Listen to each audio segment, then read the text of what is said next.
ପିଲାମାନେ, ତୁମେ ଠେକୁଆ ଓ ଭାଲୁକୁ ନିଶ୍ଚୟ ଜାଣିଥିବ।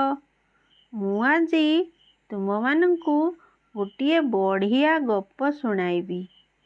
ଗପଟି ହେଉଛି ଶକ୍ତିଶାଳୀ ଭାଲୁ ପ୍ରତି ଠେକୁଆର ପ୍ରତିଶୋଧ।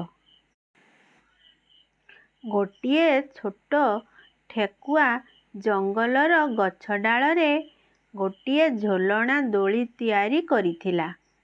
ସେ ଝୁଲି ଝୁଲି ଉପଭୋଗ କରୁଥିଲା।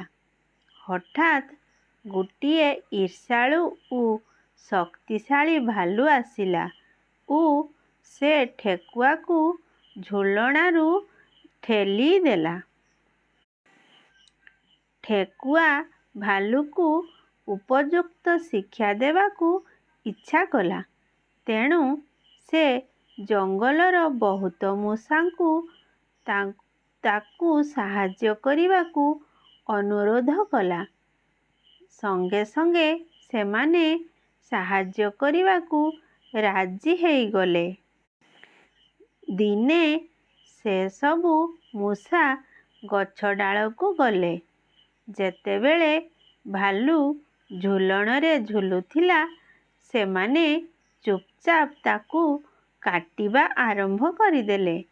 ଭାଲୁ ଯେତେବେଳେ ଖୁବ୍ ଜୋରରେ ଝୁଲିବାକୁ ଲାଗିଲା, ସେମାନେ ଦଉଡ଼ିରେ ଶେଷ କାମୁଡ଼ା ଦେଲେ।